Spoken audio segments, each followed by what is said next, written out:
Salam sejahtera bagi kita semua. Saat ini kita akan mendengarkan kebenaran firman Tuhan. Kitab Ayub pasal 14 ayat yang pertama.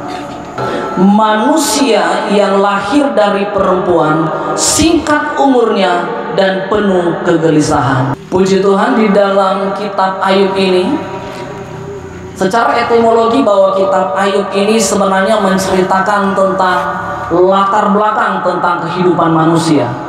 Kalau kita mengangkat tentang kitab Ayub ini, sebenarnya sudah banyak kali kita baca tentang kitab Ayub. Namun secara kitab Ayub ini di dalam Kejadian sampai kitab Wahyu, maka kitab yang paling tertua adalah kitab Ayub. Walaupun penulisannya ditaruh di tempat di paling tengah, tetapi sejarahnya bahwa kitab Ayub adalah kitab yang paling tertua. Dan ini kitab Ayub ini termasuk kitab syair di dalam Alkitab ini, dari Kejadian sampai kitab Wahyu. Di dalam kitab Kejadian sampai kitab Wahyu ada 5 kitab syair. Yang pertama adalah kitab Ayub, yang kedua adalah kitab Mazmur, ketiga kitab Amsal, keempat kitab Pengkhotbah, dan terakhir yang kelima adalah kitab Kidung Agung. Semuanya ini ada relevan sekali yang berhubungan terus dengan kehidupan manusia, karena kitab Ayub ini menceritakan tentang pergumulan manusia yang pada akhir hidup manusia bertahan dalam ujian, maka Tuhan menyediakan berkat. Kitab Ayub itu menceritakan tentang berkat di balik pergumulan yang ada. Setelah manusia diperhadapkan dengan pergumulan, tetapi ujung-ujungnya Tuhan mempersiapkan berkat bagi manusia yang bertahan dalam ujian, maka itu adalah nilai plus di hadapan Tuhan. Masuk kitab Mazmur, kalau engkau bisa lewati masalah ujian yang diizinkan Tuhan dalam hidupmu, maka engkau tahu itu bukan karena kuat gagah hebatmu, tetapi itu semua karena Tuhan. Makanya kitab Mazmur menceritakan pujian kepada Tuhan. Setiap manusia itu harus menyadari bahwa kalau kita bisa melewati masalah, kita bisa menjalani ujian yang Tuhan izinkan, ujungnya memang ada berkat Tuhan. Tetapi masuk kitab Mazmur, kita harus tahu dan sadar dan tahu diri, kalau kita bisa lewati itu karena Tuhan, bukan karena kuat dan gagah hebat kita. Masuk pada kitab yang ketiga adalah kitab Amsal. Kitab Amsal menceritakan tentang bagaimana manusia memperoleh hikmat. Maka dimulai takut akan Tuhan adalah permulaan daripada segala orang mengenal Tuhan dan orang mendapatkan hikmat. Kalau engkau persis tahu bahwa ini karena Tuhan, maka Tuhan akan memberikan hikmat dalam hidupmu, sehingga engkau bisa membedakan mana baik dan mana yang tidak baik. Itu kitab Amsal. Masuk dalam kitab Pengkhotbah. Pengkhotbah menceritakan bahwa apapun usaha manusia di bumi ini sia-sia kalau tidak ada Tuhan. Itu dalam kitab Pengkhotbah. Makanya diceritakan lagi, setelah engkau memiliki takut akan Tuhan, engkau harus pegang kuat, karena apapun yang engkau usahakan di dunia ini, kalau engkau tidak libatkan Tuhan di atas segala-galanya, maka engkau tidak mendapatkan apa-apa.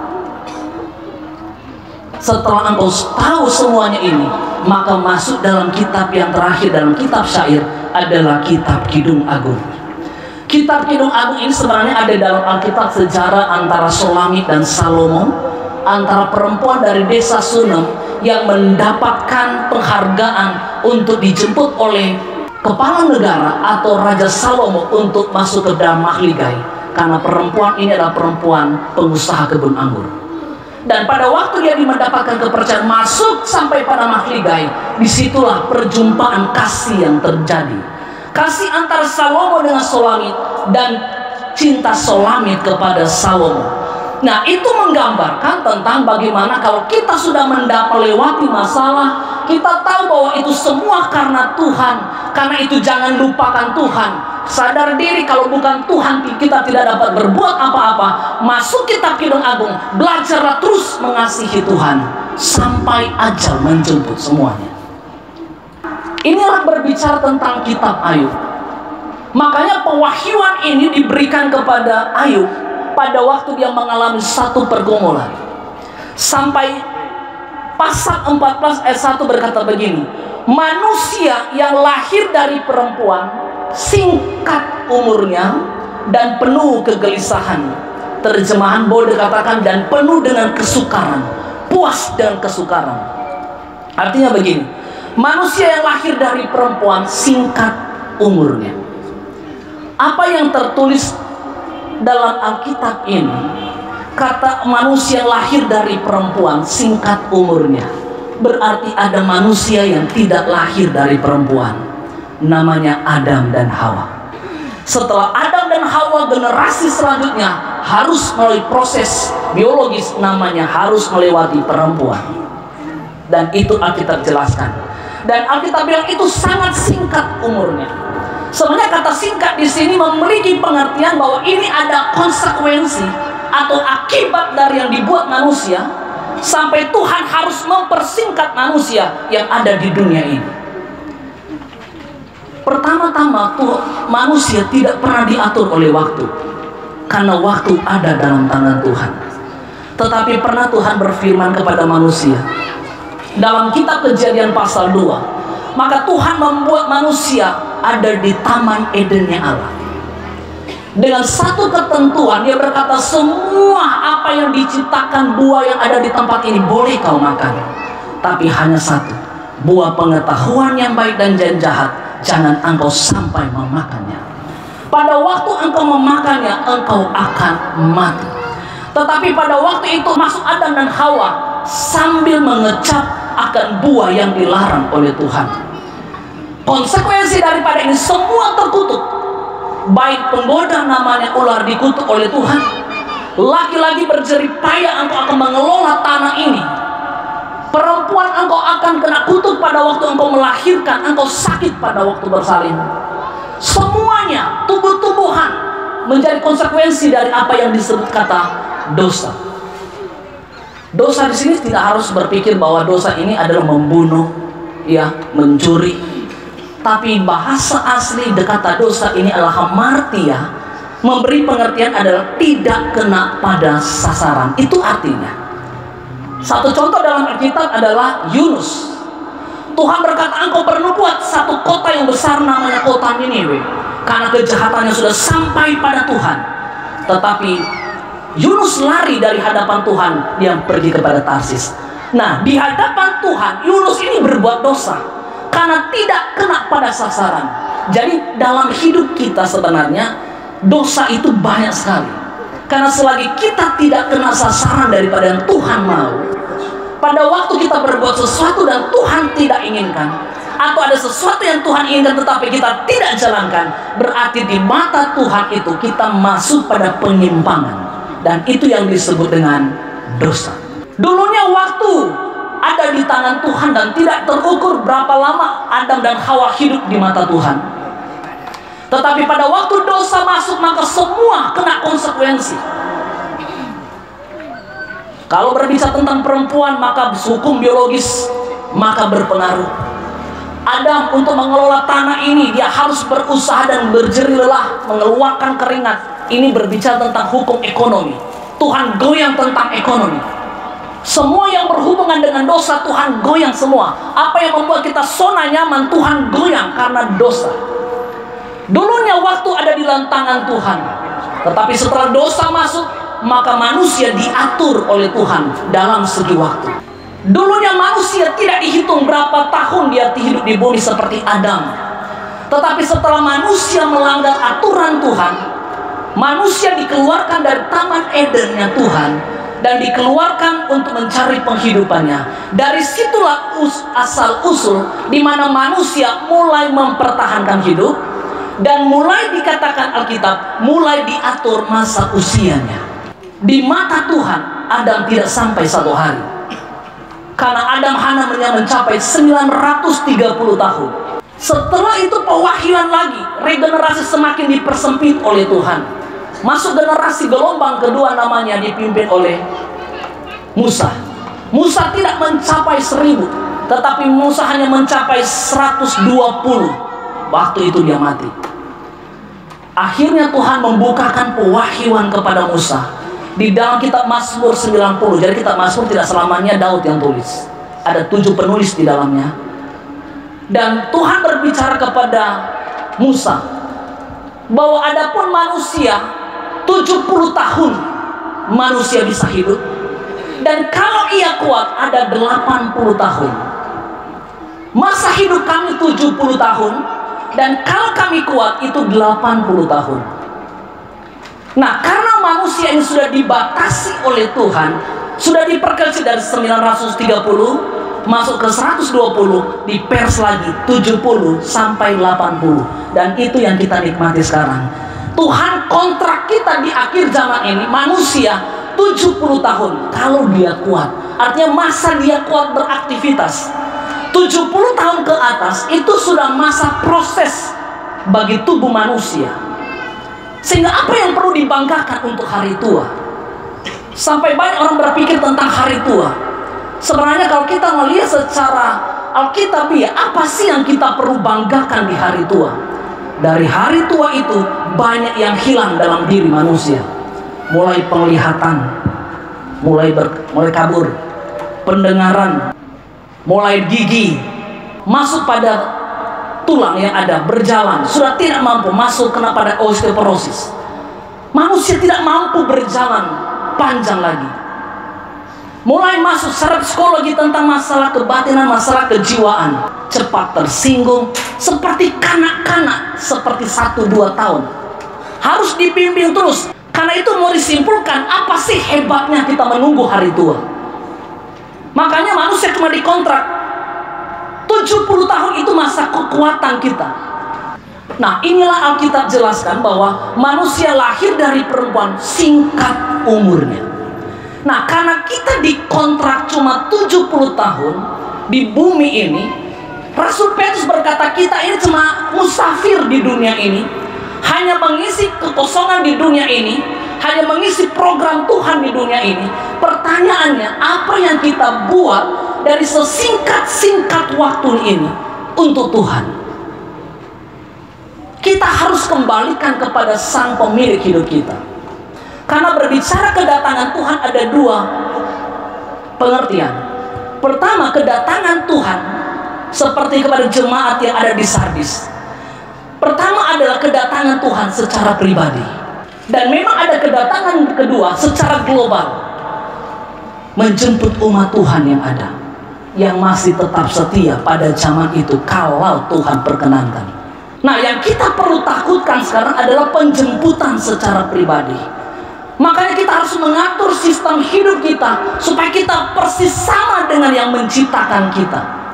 Tapi pada saat dasarnya manusia tidak mau merubah diri dalam hidupnya. Karena hanya menunggu, masih kok muda, masih 40, belum 45, masih 50, masih banyak waktu. Sampai bertobat sekalipun tidak pernah dalam diri hidupnya. Hanya mereka takutkan adalah kematian. Mereka tidak memikirkan tentang kehidupan yang setelah daripada kematian. Ada kehidupan setelah kematian, tetapi manusia terkadang tidak memikirkan. Makanya ada pertanyaan, pada waktu engkau mati, rohmu mau kemana? Memang sampai saat ini banyak orang sangat berdebat tentang masalah soal kematian. Dimulai daripada Kejadian pasal 2, Tuhan berkata begini kepada manusia, jangan makan buah ini, sebab apabila engkau memakannya, engkau akan mati pada saat itu. Tapi sampai saat ini belum terjawab, dan banyak orang berdalil tentang ayat ini. Sedangkan Adam dan Hawa makan pun tidak mati. Katanya Tuhan bilang langsung mati. Ingat, pada waktu Tuhan ciptakan manusia, itu ada dalam Edennya Allah.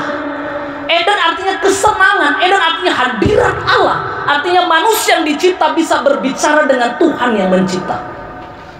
Artinya manusia yang diciptakan bisa berkomunikasi dengan Sang Pencipta. Itu hebatnya manusia. Tetapi pada waktu manusia melanggar aturan main dari Tuhan, Tuhan singkirkan dari Taman Eden, dari kesenangan dan hadiratnya Tuhan, sampai manusia bergumul dengan kematian. Memang itu belum terjawab. Tetapi masuk dalam kitab Wahyu pasal 3, Tuhan berbicara kepada jemaat di Sardis, aku tahu pekerjaanmu, aku tahu pelayanan yang engkau kerjakan sampai saat ini. Tetapi Tuhan berkata kepada jemaat yang ada di Sardis, engkau hidup padahal engkau mati. Artinya secara fisik kita bisa hidup, tetapi dalam komunikasi hubungan dengan Tuhan, roh Tuhan diambil dari hidupnya. Mungkin saudara berpikir kenapa diambil. Salah satu mantan diurapi Tuhan adalah Saul. Pada waktu Saul dikategorikan, apakah dia golongan para nabi? Dia suku Benyamin. Tetapi kenapa diangkat sebagai diangkat dia sebagai golongan para nabi dari suku Lewi? Karena roh Tuhan ada dalam hidupnya. Tapi pada waktu dia tidak masuk pada aturan yang Tuhan suruh, Alkitab berkata, maka menyesalah Tuhan mengangkat engkau menjadi raja atas orang Yahudi. Maka roh Tuhan undur daripada Saul. Nah, dalam diri kita yang mati sebenarnya adalah antara hubungan komunikasi antara manusia dengan Tuhan. Itulah yang hilang. Yang perlu diperhatikan adalah masalah hubungan dengan Tuhan. Karena kematian itu memang program Tuhan. Karena Tuhan berkata bahwa tubuh harus kembali kepada debu dan roh harus kembali kepada Tuhan sebagai pencipta kalau dia dalam Tuhan. Karena kematian ada dua, ada mati dalam Tuhan, ada orang mati di luar Tuhan. Makanya dijelaskan di sini, banyak orang takut dengan kematian tubuh, tetapi tidak takut pada kematian rohani. Karena begini, 1 Korintus 3 ayat 16, Alkitab berkata, tidak tahukah kamu bahwa tubuhmu adalah bait Allah, di mana roh Allah diam di dalam kamu. Merasa terhormatlah manusia yang dari debu ini ditempati oleh Sang Pencipta langit dan bumi dan menempati hidup saya dan saudara. Terasa terhormatlah manusia ini. Tapi pada waktu engkau berbuat dosa, maka Tuhan undur dalam hidupmu. Dan inilah yang disebut dengan kematian rohani. Artinya pada waktu penjemputan engkau tidak siap menghadap Tuhan sebagai pencipta hidupmu. Tetapi manusia hanya takut kepada kematian secara fisik seperti ini. Padahal dalam konsep pemahaman dari Alkitabiah, sebenarnya tidak ada hal-hal yang perlu ditakutkan dengan kematian secara fisik. Karena dari generasi ke generasi Tuhan sudah bukakan pewahyuan. Tuhan buka kepada Daud. Mazmur 116 Alkitab jelaskan di sana bahwa berharga di mata Tuhan kematian orang-orang yang dikasihinya. Dari konsep orang yang selalu membangun hubungan dengan Tuhan, yang selalu menjaga komunikasi dengan Tuhan, hanya berpikir bahwa kalaupun dia mati, itu orang itu berarti berharga di mata Tuhan. Orang-orang yang berharga di mata Tuhan. Bukan hanya demikian, pewahyuan dilanjutkan kembali. Maka yang menerima itu adalah Rasul Paulus. Dia bisa berkomitmen dan bisa sampaikan kepada jemaat yang ada di Filipi. Dia berkata, kalau aku hidup untuk Tuhan. Kalau mati adalah keuntungan bagi hidupku. Jadi kalau Daud berkata, kematian fisik itu adalah orang-orang berharga, sangat berharga di mata Tuhan.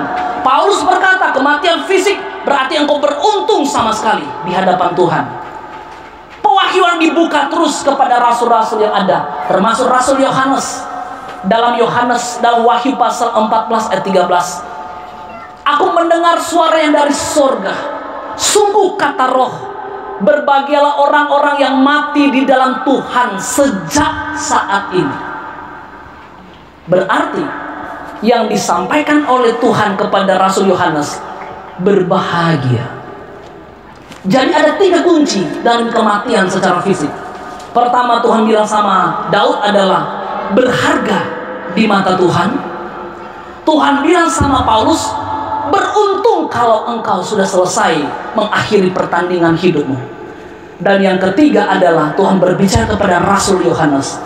Dikatakan di sana, berbahagia kalau engkau sudah mencapai akhir seperti ini. Tetapi kata berbahagia di sini, beruntung dan berharga, hanya dikhususkan bagi orang yang mati di dalam Tuhan. Berarti ada juga orang yang mati di luar Tuhan. Nah, kalau orang mati di luar Tuhan, saudara baca Alkitab, Wahyu 21 di sana. Karena banyak orang berkata begini, kan kalau mati kan kita tidak bawa apa-apa. Itu konsep orang berpikir yang memelihara hidupnya, yang sementara senang dengan dunia ini. Sampai Alkitab berkata, berbahagia sungguh kata roh, berbahagialah orang yang mati di dalam Tuhan sejak saat ini, sebab perbuatan-perbuatan mereka itulah yang akan mengikuti dia pada waktu kematian. Jadi ada yang mengikuti kita, ada yang kita akan bawa setelah kematian, adalah perbuatan kita selama kita di dunia ini. Dalam kitab 2 Korintus pasal 5, setiap orang harus menghadap pengadilan Kristus, atau setiap orang harus menghadap tahta pengadilan Kristus, mempertanggungjawabkan apa yang dia buat selama di dunia ini. Artinya begini, selama 70 tahun Tuhan kontrak engkau di bumi, apa yang kau isi di bumi ini? Engkau mengisi kebaikan Tuhan, dan engkau mengisi menjadi pelayan Tuhan, engkau mengisi untuk hal-hal yang dari Tuhan, atau hanya kepentingan hidupmu? Tuhan berkata, apabila engkau mencintai dunia dan apa yang ada di dalamnya, maka kasih Tuhan tidak ada dalam hidupmu. Dan kalau kita tahu bahwa orang yang mati di dalam Tuhan, berarti kita tahu bahwa Tuhan sudah membutuhkan hidupnya lebih daripada kita butuhkan, supaya tidak ada salah dalam memahami tentang rencana Tuhan. Makanya Ayub berkata begini, Tuhan yang beri, Tuhan pula yang mengambil, dan terpujilah nama Tuhan. Orang-orang yang dekat dengan Tuhan tidak akan takut kehilangan, karena mereka tahu dalam dunia ini kita hanya diberikan hak pakai, bukan hak milik. Daud pernah berkata dalam Mazmur 37, dalam hidupku ini ada begitu banyak pinjaman Tuhan. Apa itu kata pinjaman? Itu Mazmur pasal 37. Pinjaman artinya itu bukan hak milik kita. Itu yang pertama. Dan pinjaman yang kedua artinya kita hanya diberikan hak pakai, tetapi tidak diberikan hak milik. Itu arti pinjaman. Kita di dunia ini hanya hak pakai, bukan hak milik. Artinya kalau kita hanya diberikan pinjaman oleh Tuhan, sewaktu-waktu Tuhan bisa mengambilnya. Apa yang saudara banggakan di dunia ini? Pekerjaan Tuhan bisa angkat nanti kalau engkau jauh dari Tuhan. Engkau banggakan istri, satu kali Tuhan angkat dia karena dia adalah ciptaan Tuhan, dan Tuhan berhak mengambilnya. Anak yang kita banggakan atau suami yang kita idolakan, sewaktu-waktu Tuhan bisa ambil. Terkadang dalam zona nyaman itu Tuhan angkat itu, supaya kita tahu diri ternyata masih ada Tuhan pemilik dari sepada semuanya. Jangankan berbicara tentang harta benda, jangankan berbicara tentang anak titipan Tuhan, nyawa kita pun ini titipan Tuhan. Prerogatifnya ada sama Tuhan. Kenapa? Karena dia yang taruh roh itu sama manusia. Dan kita harus tahu bahwa dalam kitab Kejadian pasal 6, tidak selamanya roh Allah itu tinggal kepada manusia. Kenapa tidak selamanya? Karena manusia ini tubuh, hanya daging. 1 Korintus pasal 15, tubuh dan darah tidak mendapat bagian dalam kerajaan Allah. Karena itu tidak selamanya roh Allah itu tinggal pada manusia. Maka kita harus tahu diri, kita hanya di dunia ini cuma 70 tahun. Dan kita di dunia ini cuma hak pakai, bukan hak milik. Ada banyak-banyak yang Tuhan miliki dalam hidup kita, dan itu bagian Tuhan. Tapi kalau kita mengerti rencana Tuhan, maka muncullah perkataan orang yang selalu membangun komunikasi dengan Tuhan. Apa yang Tuhan buat adalah baik adanya.